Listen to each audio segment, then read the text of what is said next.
Hello guys, welcome to only my talks. ప్రస్తుత రోజుల్లో చిన్నపిల్లవాడి నుంచి పెద్దవారి వరకు ప్రతి ఒక్కరూ కూడా స్మార్ట్ ఫోన్లకు బాగా అడిక్ట్ అయిపోయారు. ఈ క్రమంలో ఉదయం నిద్రలేచిన సమయం నుండి రాత్రి వరకు చాలామంది మొబైల్ ఫోన్లోనే వాళ్ళ జీవితాన్ని కొనసాగిస్తూ ఉన్నారు.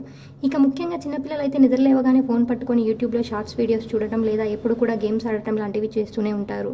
ఇలా మొబైల్కు బానిసైన చాలామంది పిల్లలు అనారోగ్యం పాలై చివరికి ఆసుపత్రి చుట్టూ తిరుగుతూ అనేక ఇబ్బందులు ఎదుర్కొంటూ ఉన్నారు. ఇకపోతే ప్రస్తుతం సోషల్ మీడియాలో ఒక వీడియో వైరల్గా చక్కర్లు కొడుతుంది. వైరల్ అవుతున్న వీడియో ఆధారంగా ఒక అబ్బాయి తన తల్లిని బ్యాట్ తీసుకొని కొట్టిన సంఘటన అందరినీ ఆశ్చర్యానికి గురి చేస్తుంది. ఈ వీడియోలో ముందుగా ఆ పిల్లవాడు మొబైల్ ఫోన్ చూస్తూ ఉండడంతో అతడి తల్లి వచ్చి ఆ పిల్లవాడిని మందలించి మొబైల్ లాక్కొని చదవాలి అంటూ తెలిపింది. అనంతరం ఆ పిల్లవాడు పక్కనే ఉన్న పుస్తకాన్ని తీసుకొని చదవటం మొదలుపెట్టి కాసేపు అనంతరం పిల్లవాడు ఎందుకో పక్కకు వెళ్లి తిరిగి వచ్చే సమయంలో బ్యాట్ తీసుకొని ఒక్కసారిగా తల్లి తలపై కొట్టాడు. దీంతో ఆ మహిళ వెంటనే స్పృహ తప్పి పడిపోయింది. కానీ ఆ పిల్లవాడు అది ఏమీ పట్టించుకోకుండా తన తల్లి చేతిలో ఉండే మొబైల్ని లాక్కొని మళ్ళీ ఫోన్ చూడటం మొదలు పెట్టేశాడు.